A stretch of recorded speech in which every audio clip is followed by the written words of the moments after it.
Morning Visit, submitted by Savannah. This happened a few years back when I was on vacation in Florida at my grandma's house. It was still pretty early in the morning. My mom and I were just hanging out in the bedroom we were staying in. The room had one of those closets where the doors are mirrors. Looking into the mirrors, I could see the door to the hallway. It was just barely cracked open. My mom and I both watched as the door opened a bit. I was curious. I looked over to the mirror and saw my grandma's little white dog Angel walk in and go to my mom's side of the bed. As I watched her walk away, the door closed and returned to its original cracked position behind her. We thought nothing other than that Angel had come in to say hi. We called her name, encouraging her to jump up on the bed. But she didn't. She didn't even make a sound. My mom leaned over to look at the floor beside her. There was no dog. I got up out of the bed to search for her, but she just wasn't in the room. This didn't make any sense, since the door closed behind her and it never reopened, nor could Angel even open it from inside the room. After coming to the conclusion that Angel in fact was not in the room, I decided to go look around for the rest of the house for her.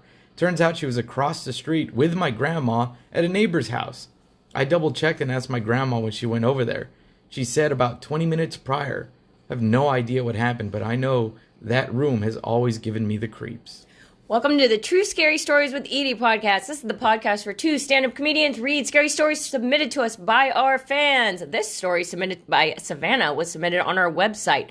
If you want to submit a scary story, you can do it on our website, on the Facebook group, or on our Instagram, all at True Scary Stories with Edie. This is a podcast that has commentary after the stories. If you're not into that, you should check out our other podcast, Just the Terror, which comes out right here every Sunday. Yay. All right. So, yeah, definitely you got a weird feeling from that room because there's something weird in that room. I'm surprised that you didn't get the weird feeling when you kind of realized it was when you realized that there was something in there with you. Because I'm surprised that the dog would even venture in that room. Oh. With the creepy things that go on in there. Nick, what do you think? I think, your grandma's house is haunted and not used to visitors. So the fact that your mom and you were just staying in bed, hanging out, the possessed doll that usually walks in there in the morning to just set itself up. To change? Yeah, just to change was like, oh my God, they're still in bed. Leave. Grandma went over to the neighbor's house. Leave so I can go in. Or maybe their grandma is in a building that she's only allowed to have one pet. So she just has a bunch of ghost pets. Whoa.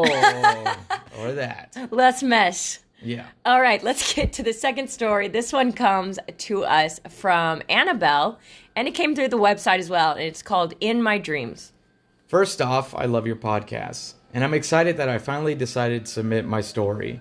This will be multiple experiences in one. My aunt. When I was about 10 years old, my family and I took a trip to Mexico to visit my parents' hometown. Unfortunately, back in Illinois, my Aunt Sunny died in a tragic car accident. We ended up staying a month longer than planned. We had Aunt Sunny brought down so we could have her funeral in Mexico. A few months after we got back, I started having dreams of my aunt trying to hug me. As soon as I would get close, she would disappear. When I told my mom, she told me, according to our superstitions, that my aunt wanted me with her, and that if I would have hugged her, I would have passed away in my sleep. My friend. In high school, I had a friend who committed suicide. I was very sad about her passing for a while. One night I had a dream with her. In my dream, we were just sitting, catching up, and just talking. At the end of my dream, she started to tuck me into bed. I looked at her and said, "You're not going to be there when I wake up, are you?" She said no. I started to cry. When I woke up, I had tears running down my face. I had a few more dreams like this. All of them would end the same way. I'd wake up with tears on my face.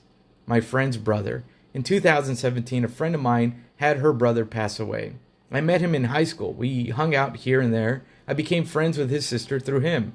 After his passing, I had a dream of him being at a family party. It was like I wasn't really there. I was just meant to watch.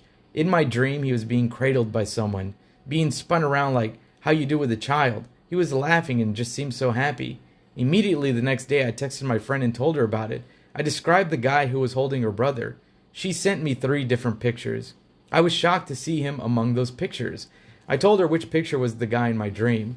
She told me that was her dad's relative who had passed away years ago. I'd only known her, her brother, and their parents. I never met anyone else in the family. It hadn't been long since his passing. I truly believe that was his way of telling me that he's okay. And what an amazing gift you have. I feel like this is what a lot of psychics say happened to them before they realized that they could kind of tune this power. They have these kind of experiences. Because let me tell you, we do not. Yeah. Nick and I do not have those kinds of experiences. I had a dream once that was in the future, but it was just me in an old camera store. And that was it. So the fact that you have the intuitive ability, you really have a gift there. And maybe you should look into cultivating it if that's something you want. I mean, it would honestly be amazing to get to talk to people and say goodbye to them after they've already passed. And the fact that you had the knowledge of, I know you're not going to be here when I wake up, or I know this is not real, it kind of leans to that you have a really strong ability. Yeah, real self-awareness. All right, Nick, anything else about this?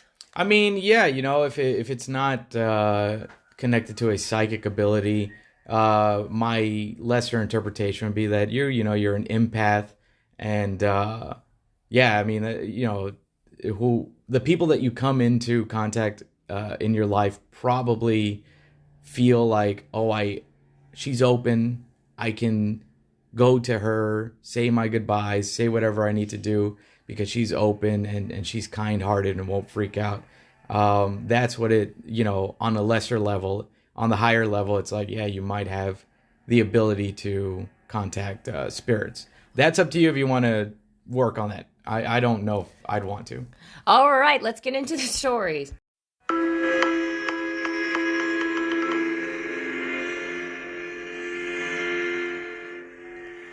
All right, today's topic is fearful, frightening feelings. Oh, man, is this going to be like an intervention? What? No. All right. Why did you say that? Because it just sounded like it was going to be like... fearful, frightening feelings. Feelings. No, like feelings like, I get a feeling. Oh, I thought it meant like feelings like emotions. No. In your feelings. No, intuition. Yeah, oh. Okay, I thought it was going to be like, Edie, when I have to read the stories and I mess up and you give me a look, it makes me feel sad. Well, it's because you're an empath, so... Okay. This one's called The Girl in the Window. At the time of this story, my two daughters were sharing the same bedroom. They were 3 and 4 years old. One night, when they were supposed to be asleep, I heard noises coming from their bedroom. My 4-year-old was talking to someone. I tried to listen but could not make out what was being said. I approached the room, and she suddenly stopped talking. Thinking I alarmed her, I went into the room. I walked in and saw the 4-year-old sitting up in bed. I smiled and asked, "Is everything okay?" She said, "Fine." But the 3-year-old said they were keeping her up. I asked who. My 4-year-old said sorry, but that she was just talking. When I asked the 4-year-old who she was talking to, the 3-year-old sat up and said, "The girl in the window. She said you were coming." Alarmed but not wanting to show it, I asked who the girl was. They both said a girl comes at night, stands in front of the window, and talks to them. Not knowing what to say, I said okay, tucked them in, and hung around outside their door. The next day, I asked about the girl. They said she came back, but was mad. I waited a few days and asked again. My 4-year-old said the girl in the window was still mad. I forgot about it for a week. Then one night, my wife asked, "Who are the girls talking to upstairs?" Freaked out, I ran upstairs. Both girls were sitting under the window, looking up. They turned, looked at me, and asked if I wanted to meet the girl. When they turned around, instant disappointment flashed on their face. They said the girl left. It's been 5 years. I haven't heard about the girl in the window since. All right. I'd give up on the kids. I'd just move out. Yeah. All right, girl in the window. Okay. Well, see ya. It was nice being your mom. The house is yours, and here's some money for pizza. You guys are not old enough. You're 9 and you're 8. You guys ever seen Home Alone? No? Well, that's you now. Every day. I would make the kids go check. I would get in the bed. I'd be like, "Can you go look? See if she's out. Can you see if she's out there?" Nick, what do you think about this? I mean, I don't know what to think about it other than it's scary, Okay, let's keep going.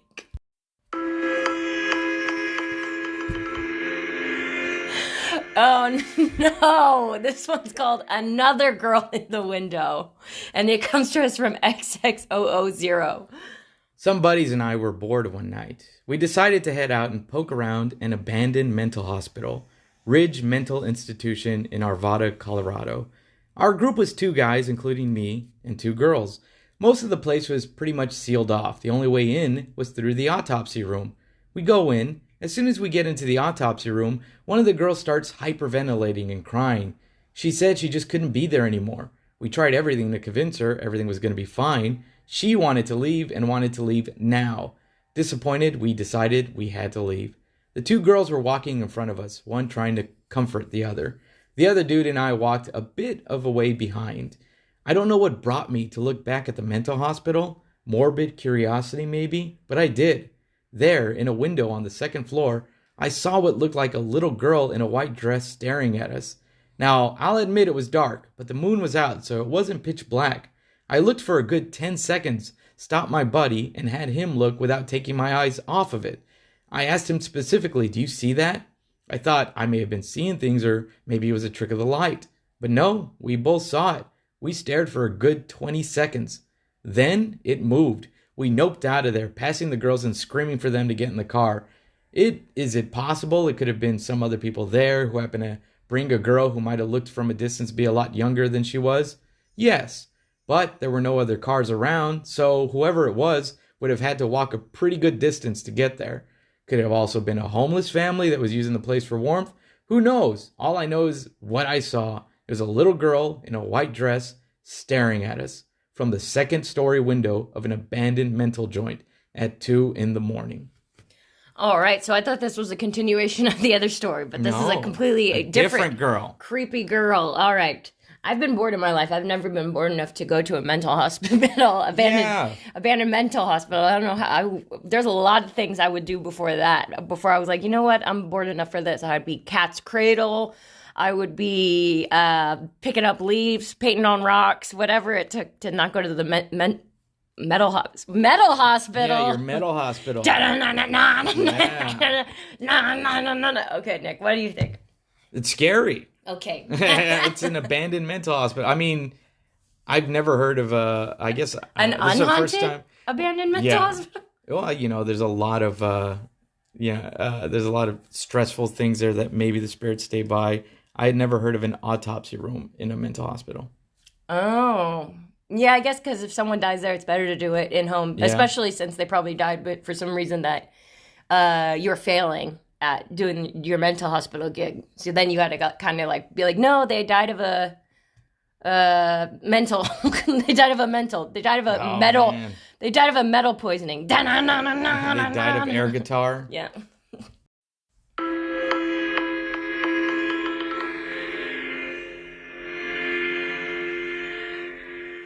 Man in the Vent, written by Space Radish.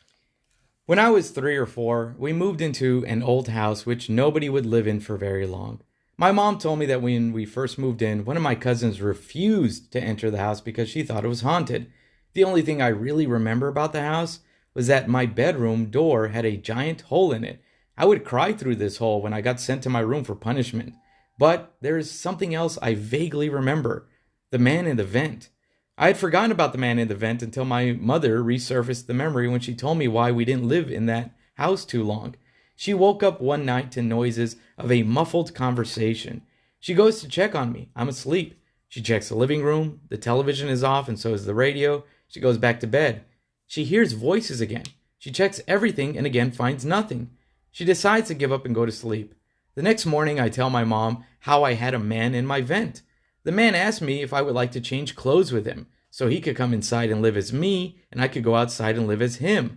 I told him no. We moved out shortly after that. My mom told me this story when I was a teen. All I remembered about it was at the time thinking about my grandma's house and the lack of men in her vents. All right, so yeah, men in the vents is honestly one of the scariest things I've ever heard of. You ever seen the movie 1408? Yes. There's a man in the vent, or there's something in the vent, and it's terrifying. When I was at church, I always pretended that I could go in the vents, and never mind, this story's weird. Okay, and then you would just and I would just pray to pretend Jesus. to be Jesus, pretend to be God. No, that's what I would do in the vents. I would be like, I'm just going to pray in here. Nick, what do you think? I think that people need to stop allowing their children to live on the second floor. It sounds like everything happens on the second floor, but I get it. It's a way to keep the kids up there. It's the most interesting part to me about this, other than the fact that the man in the vent wanted to switch places with this little girl, was that, it's such a little girl thing to be like, I was thinking my grandma's house, and you have those thoughts. What? Where a little girl is like, well, my grandma doesn't have men in her vents, just... Yeah, I guess little girls are weird. Why did I go and pray in the vents? I don't know. Yeah. I also used to run from the toilet. Like, I would flush it, and then I would just sprint out because it would be so loud. Like, look who's talking too. This was just at the church, though, because the church toilets, like, they got to be, like, powerful. Yeah. Because everybody's going to the bathroom right after church. So they have to be really powerful. So there's like, they'll suck you in there. What are you guys eating at church? Everything. Oh, okay. Oh, everything. But yeah, because there's a lot of people, and all of a sudden they all come out at the same time. It restores your soul, and then it sucks it out.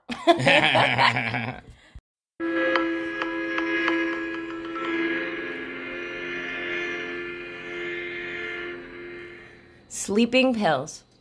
My friend explained to me why she took sleeping pills every night. When she was a child, her family lived in Georgia. They bought an older house from an older rich family. The house had some character and needed a little repair here and there. While her dad was fixing some plumbing, she decided to go searching a crawl space in the house. She found an old purple dinosaur toy. She played with the dino for a few weeks. The dino always slept with her in bed, among the other toys. One day she woke up to it standing on her chest, staring at her. It was in a different molding position than usual. She set it aside. For the next 3 weeks, she would keep waking up to the dino on her chest, staring at her.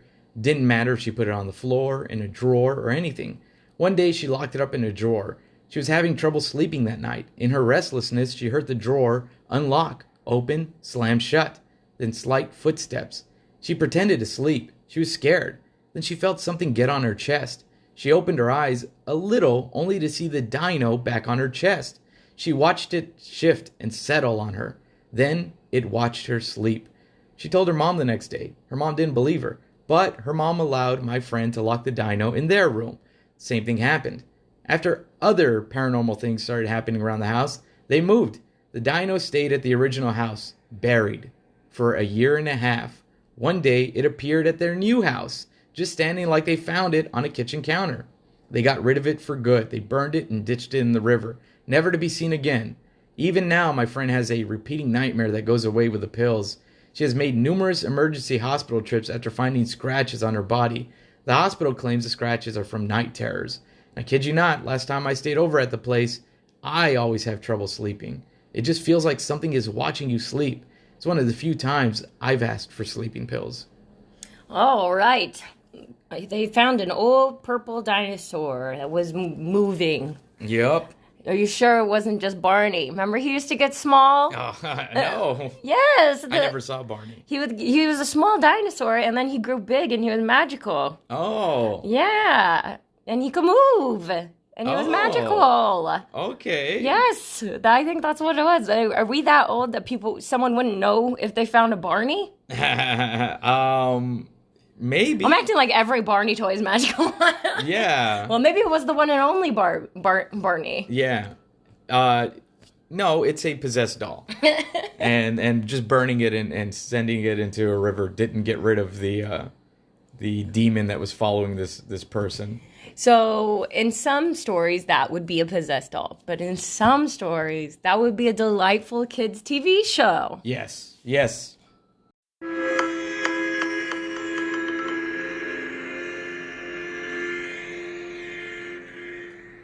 Bus Stop Helpers, written by Magenta. My first year at university, I was completely new to the city and its surroundings. I knew how to get to most places by public transportation. One evening, my friend and I decided to take a trip to the mall. It was 8 p.m. We got on a bus that my friend claimed would take us to the mall. We ended up at an empty bus terminal. It was now around 10 at the time. We waited and waited for another bus back. There was no one there but us. A while later, an old man walked by and told us that since it's so late at night, another bus won't be coming for another hour or so. He told us to turn, walk down the road, and we'll find a bus stop in the middle where a bus will soon come. We followed his instructions. We walked down this single-lane road with tall trees on each side. There were only a few street lamps working, so the area was dimly lit. The road was sort of built on a slant. We could see all the way up the road and down the road.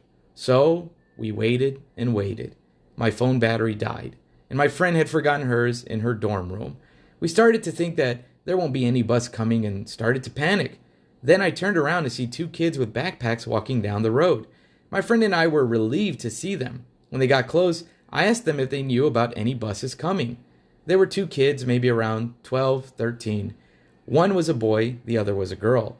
Both had backpacks. Here's our conversation. Me to the boy. Hey, do you know if there are any buses coming? Boy, let me check.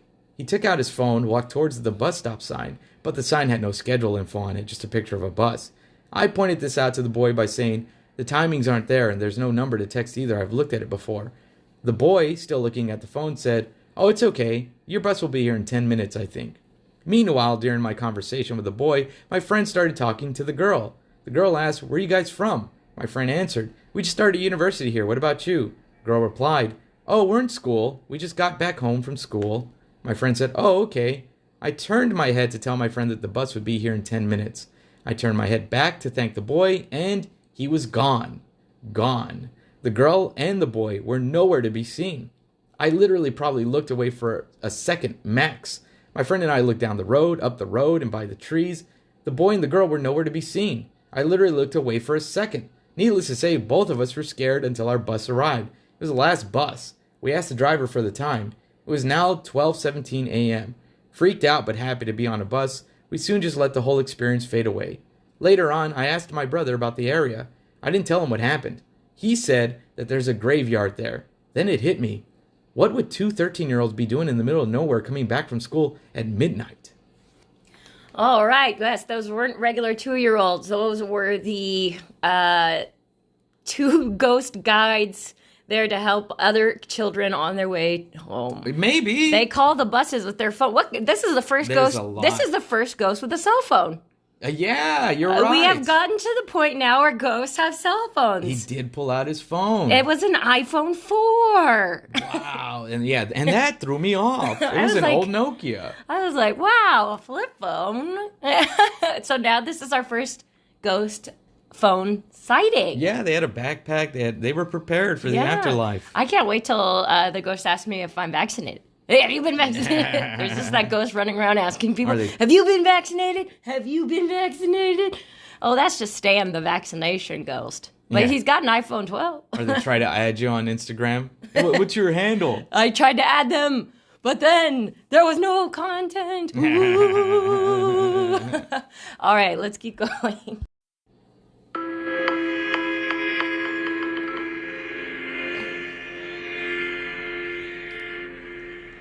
Our Family Cabin, written by Prime Surfer.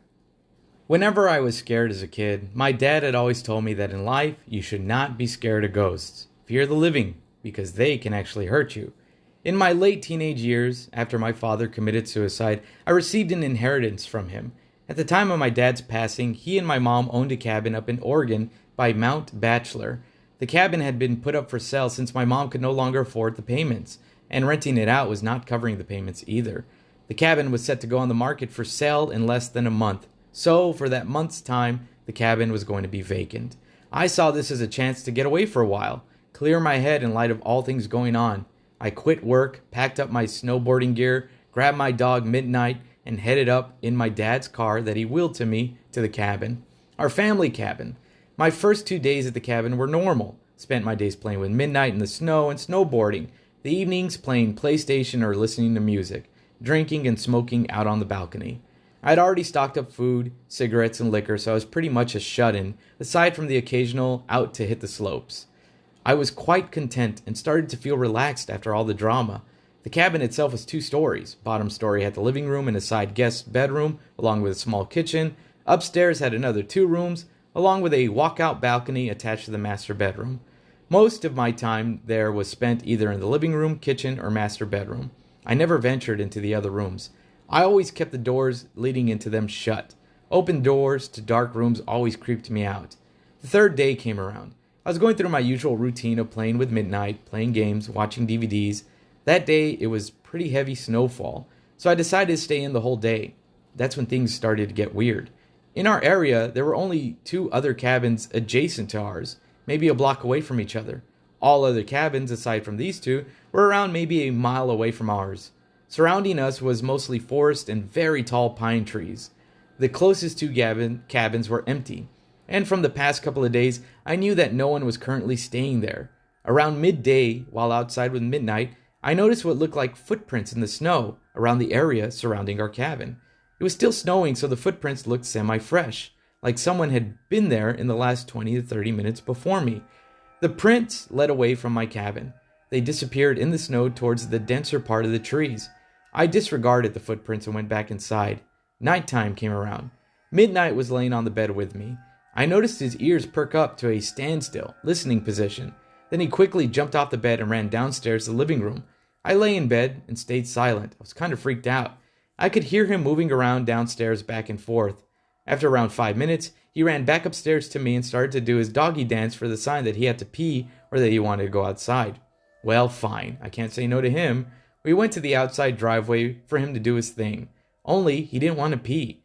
As soon as we were outside, he started to pull on his leash, trying to drag me to where he wanted to go. He kept looking into the dense part of the trees where the prints had been earlier, but he also kept sniffing the side of the house and looking up towards the roof. After he figured out that I was not going to go where he wanted, he sat down and just stared into the darkness. A bit unusual for him, but all right. Maybe there are forest animals out there that he wants to chase down. I did not want to chance anything, so I pulled him back inside and back upstairs. Around half an hour later, I was lying in bed when I heard what sounded like hooves walking on my roof. It was only a series of 6 steps. I rationalized that it could be a pine cone falling from a tree onto the roof, or maybe a kind-hearted forest animal running around. But here's the thing. The steps seemed to be spaced apart, like a man-length stride. It was freaking me out. Midnight also heard the noise. He was quick to run to the balcony screen door, expecting for me to let him out. All right, you know what? I'm a tough guy. At the time, I considered myself to be fairly well built and strong enough to handle myself. I grabbed my coat, shoes, cigarettes, and flashlight and went out onto the balcony. As soon as I was outside, I lit up my cigarette and started canvassing the roof with my light. Nothing there. The snow on top was undisturbed. Weird. Must have been all in my head. Well, what about Midnight hearing the noise? Maybe he was feeding off of my fear or paranoia. I started to calm down and relax again. I kept smoking and just staring at the stars and trees next to our cabin. My eyes started to adjust to the darkness. That's when I saw it. In a tree, there was a little taller, that was a little taller than our cabin. At around 20 feet from the balcony, I saw what looked like a man crouched in a squatting position in between 2 branches. It was squatted on one branch. Its arms were extended above its head, holding on to the branch above it. I noticed Midnight started pacing behind me and lightly barking at the same time. The thing still did not move. I put my cigarette out and was debating on shining the light in the thing's direction, but something in my head kept screaming not to. So I walked backwards into the room and pulled Midnight in with me. Once inside, I locked the door. I shined the light in the thing's direction, but there was nothing there. I shut the curtains to the screen door and retreated back to bed. Later on in the night, I heard light tapping at the screen door, like someone was tapping on the glass with their fingers. It was consistent and did not stop for nearly an hour. Midnight seemed to stare at the door, but he wouldn't go near it anymore. The weirdest part was that I had a feeling like someone was inviting me to open the door. At the same time, I kept hearing my dad's voice in my head, telling me to stay in bed and not to do it. I listened to my dad's voice and just stayed where I was. Passed out eventually. I woke up in the morning. Everything was normal. The rest of the week I spent there was non-eventful. Nothing else out of the ordinary happened. I totally admit that it could have all been in my head, but it was definitely something I didn't tell the people who bought the place. All right. Well, that's nice of you. They would have probably still taken it, but they would have been like, yeah, we'll take $200 off. I was thinking it was an actual man stalking.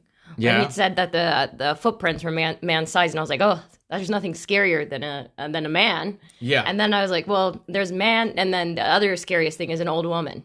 And then I was like, well, why is a man scary? Oh, for completely different reasons than an old woman's scary. Yeah, I mean, an old woman is scary. They're both as scary, but very different reasons. So yeah, at the end, it did seem like it was more of a paranormal thing, especially when she had the feeling that their father was saying, "Don't do it," like protecting. Yeah, the other thing was saying, "Let me in."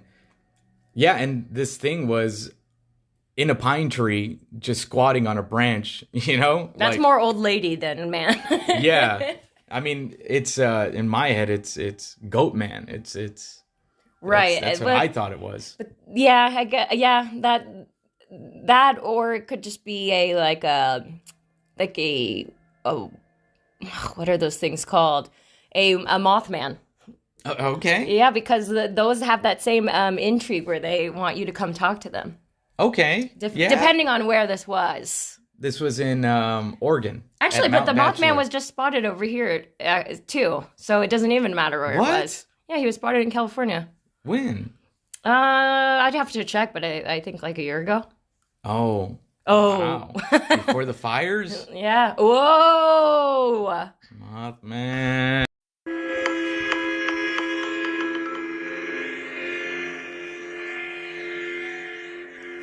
All right, we are on to our last story. And before we do that, don't forget to join the Facebook group, the Instagram, and the website, especially if you want to submit your scary story to us. We'd love to read it.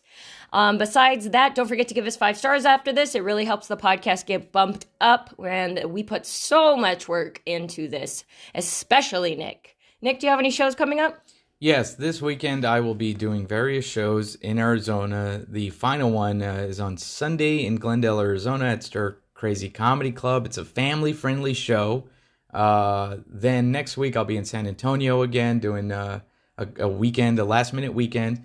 And then I've got Tampa, Florida coming up sometime in July, so I will start putting out those shows. All right, and Nick and I will both be in Paso Robles, California, June 19th, and we're going to be with our friend Augustino, who's been on the show, and you guys loved him. We're all going to be doing comedy over there in Central California. I went to school over there, so I'm very happy. So this is a fun month.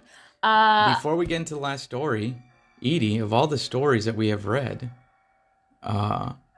which is the one entity that you would want to have dealt with? Why are you asking me that? You know, my memory is nothing. I guess the one that was at the grandma's house that was like a dog. Okay, all right, so at the beginning. All right, you remembered that's from the beginning. Yeah, you put me on the spot. That's a good memory. No, it's not a good memory. I'm lucky that I even remembered that one. That's a good one. My head was going, apple, say apple. I was like, don't say apple. That doesn't make any sense. Say it, it'll be good. I was like, no, I gotta remember something else besides apple. Green apple? Green apple? All right, this last story. Don't do that ever again. I'm sorry. I just wanted to ask you before we got into the last story, and I saw the last gear like going into. It was pushing apple out. Apple, green apple, yeah. Caramel apple pie. Say that. Yeah, apple pie. That's gonna sound smart. All right, this last story is called "Promise to Something," and it comes to us from Young Idaho Spud. 2 weeks ago, deer season started up. I decided to venture into the wilderness in an area I saw while doing a little electronic scouting on Google Earth. The area I wanted to get to is public land that is surrounded by private ranches. I get info on some of the big ranches and eventually contacted a rancher. I got permission to travel across their land to the mountains and forests. Of course, there were conditions. They said I must only hike or ride a bicycle through their land, and I could not start any fires on their land. Both of these seem reasonable conditions for free passage and hunting permission, so with permissions attained, I prepped the gear for my trip. My mountain bike, my survival pack, my clothes, and my rifle for the day, the Mauser 98K. I chose this because the design is very streamlined. With my gear ready to go, I was up at 4:30 a.m. and out the gates to the ranch at 5:30. It had rained the night before, so any tracks I saw would be new, and my movement would be muffled. A great hunting day in the making. I saddled up my bicycle and rolled onto the dirt road. Before I go on with the meat and the potatoes, I would say that I am not a novice outdoorsman. I've put many hundreds of miles under my heels in swamps, deserts, snowy mountains, and open fields. Also, though I dislike it, I have done plenty of trips alone. Also, I'm no stranger to the ill effects of fatigue, and never have I experienced anything akin to this situation. I say this beforehand, as I'm sure these questions, doubts will arrive in your mind later. The first mile I rode on was a well-traveled dirt road, passing through open pasture with plenty of grazing cattle on the hillsides and upon the plains, going gently at an incline to the foothills at the base of the mountains. Once at the foothills, there was a fork in the road. One path was going steeply off to the right and on top of a hill which evolved into a ridgeline. The other path gently inclined to the left and into a tight slot canyon. My intuition told me to go left, since the canyon floor had probably been leveled by years of water travel and floods, making it a smooth and simple ride. Boy, was I wrong. The canyon was overgrown in many places, groves of aspens and rabbit bush. Sometimes the aspens were so thick in the tight confines of the canyon they blocked the sky. In the tight turns of the canyon, sediments piled up into small but very steep muddy hills. In two spots, the canyon opened up into larger clearings about 1.5 acres in size. It was in these spots I found a few cattle resting and grazing. My approach was so silent that in both clearings I rode right up on the cows without their noticing. They broke into a panic for a few seconds before realizing I was no threat. It was at the end of the second clearing, open area, that I came to a spot I would call the Straits. Massive cliffs from both sides of the canyon lowered, then converged to a bottleneck that was only some 20 feet wide. As I approached the Straits, I was impressed by the geological formation. I took a picture. When I got to the mouth of the Straits, I had my first moment of, let's call it, distress. Almost as if I had crossed a threshold of some kind. When I was one step through the Straits, a sudden and massive gust of wind blew, knocking me off balance. At the time, I was surprised. For a moment, I felt like someone was slamming a door in my face, as if it was done intentionally to make me feel unwelcome. After my preliminary sentiment faded, I thought that a gust from the mountainside pressure system must have blown through the canyon. It must have been amplified by the sudden bottleneck where I stood. Just coincidental timing. The original distress faded entirely. I didn't even reflect on it till the next day. I was out deer hunting. That was at the front of my mind. As I went through the final stretch of the Slot Canyon, the sky darkened. The wind increased, blowing into my face. Again, just a storm rolling in, which I was ready for and welcomed. I was downwind, meaning the deer would never smell me coming. I hit the end of the trail at a third, very large opening in pasture, where 6 cows were grazing. I hid my bike and took off on foot. In the next several hours, I did my hunting and scouting. I saw plenty of tracks and fresh scat. I even followed the tracks to a bedding ground in a perfect kill zone. But by the time I found this spot, the day had grown late. I'd put in some 3 miles of intense biking and another 3 of extremely arduous hiking on nearly vertical slopes with my gear. Also, frost had come in a few hours before. It was freezing the moisture of my breath onto my beard and mustache. I started to think that I did not want to risk getting stuck in a storm. Besides, no deer were out in that weather, and there was no way I'd be packing a carcass out in my exhausted state. I sat on the ridge, ate some food, and stood up to leave. As I did, I slipped in the loose rocks atop the canyon wall. I almost went head over heels to my demise. Luckily, I righted myself and fell into the slope. I looked down to check my footing. I saw a familiar shape between the weathered rocks, a straight well cartridge casing. I picked it up and pocketed it. Most of all straight-walled cartridge fell out of use by the early 1900s, so I knew it was an antique. Quick note, when I got home later and cleaned it, I saw it to be a 3855 manufactured in the 1880s or 90s. Back to the story. After the discovery, I began my trip back to the bike. About halfway to my bike, I began to get a creeping suspicion that I was being watched. I had no reason to feel that way. I heard no noises, nor saw anything alarming. But a feeling of paranoia began to invade my mind. When I reached my bike, I literally paused and mentally asked myself, "Why are you so upset, man?" Trying to make sense of my irritation and distress. My answer to myself was surprising. Because you're being followed. Panic shot through me like electricity. I instinctively snatched my rifle from the tree I had leaned it upon, flicked the safety off, and scanned all 360 degrees around me. Nothing was there at all, but I couldn't shake the feeling. In fact, the feeling evolved. I began to feel dread. Now, I don't know if any of you are familiar with the sensation of dread. It's not like the snap of panic, which I would say is more of a reaction. It's not like fear, which I would say is a crescendo of anxiety and suspicion of an ill kind. Dread is a cold, suffocating, fully cognizant recognition that something terrible or evil has undoubtedly found you and is fixing to take you.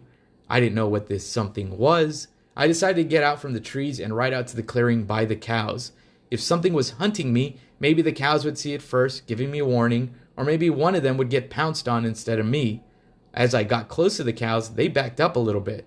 I looked up to see where the cows were looking. Some looked at me, some looked to the canyon I left. A calf was munching grass, paying no mind at all. I checked my map to see if there was an alternate route out. My instincts told me that going back the way I came would not be a good choice. I jumped on the bike and headed to the base of the trail out. As I drew nearer, I saw that I had to pass into another thick, mile-long aspen forest. I didn't like that at all, but my mind told me it was the best option. The hill was steep and muddy. The air was freezing and dry, but the ground was wet. My muscles were burning like hell as I pushed my bike up the slope. I slipped in the mud. 2 steps forward, 1 step back, literally. After only a few minutes, my lungs began to burn as well, both from the exertion and the cold air I was sucking in. My mind burned as well.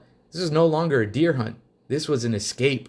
A third of the way up, I began to slow to a zombie-like pace. I paused to breathe. I heard a soft sound behind me in the distance. I wheeled around.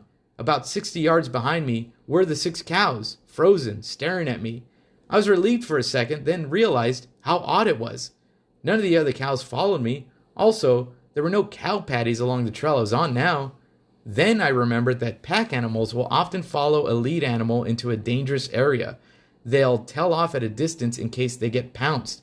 Reflecting now, I think it's ironic they were doing that, given that I was using them as bait only a bit earlier. As I turned to continue walking, I saw something in the woods to my left that confirmed my suspicion.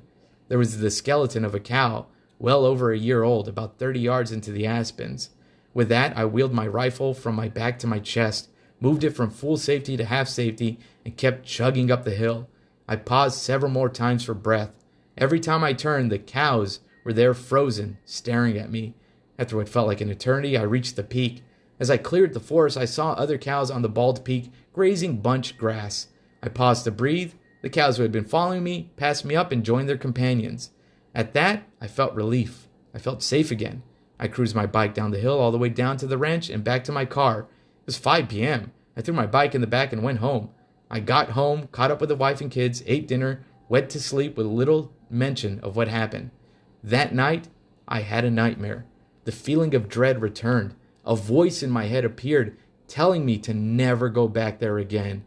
The voice sounded like mine, but felt like someone else. The message was clear, though. Only bad things awaited for me if I returned. Not wanting to test this, I accepted whatever this something was telling me. In my dream, I told it that I wasn't going to go back. In the time since all this occurred, I have reviewed that day in my mind. I realize now that creeping sensation of paranoia had been making its way into my mind since the moment I entered the canyon. But my mind was so focused and excited on getting out to the hunt, I didn't recognize my state till later. The dread that came upon me that day and the night were from something spiritually evil. As I've said before, I've had plenty of adventures in my free time where I've been alone. I've been in bear territory. I've been in wolf territory, bobcat territory. I've been tired, fatigued, hungry, cold. In the 2 weeks since this happened, I've been out half a dozen other times on my own hunting in very similar situations. But I felt absolutely nothing like I did to that day. Something was following me. Something was trying to get me. Something unnatural. I don't know how any of the other things that I saw that day ties in, like the cowboy cartridge or the cow carcass, the staring cows. I don't know if they all tie in at all. But what I do know is that I'm going to keep my promise to that I made to that something. I am not going back. All right. This podcast has already ruined the woods for me so many times. I don't think I could even enjoy the woods anymore. Especially when the last episode, I think it was that we did, was the things that happened in the woods, like the missing people and all that kind of stuff. Like, we just don't know what's out there, and there's no... It's uncharted territory, even though we think of it as a place that people visit all the time. A lot of it is not...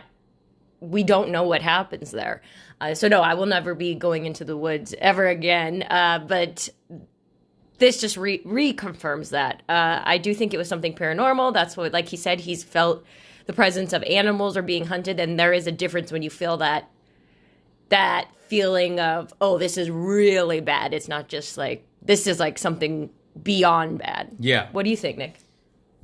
It was very interesting to know that the cows were like, okay, we're following you. Get us out of here. Even the cows were like, let's go home. Yeah.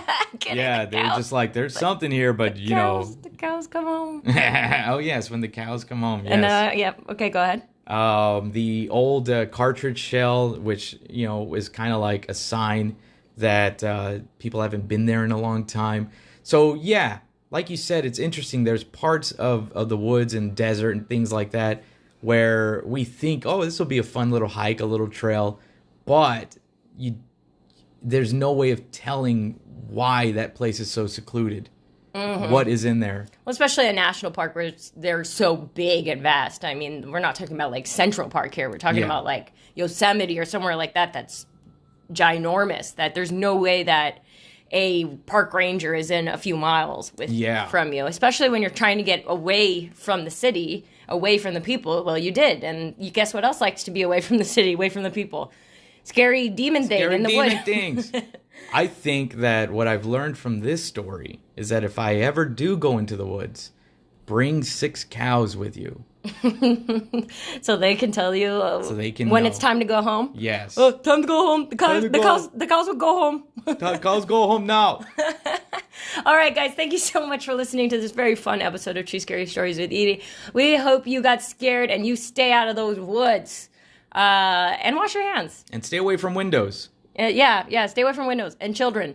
And dino toys. And pine trees. But bus stops are okay. Right. Bye, guys.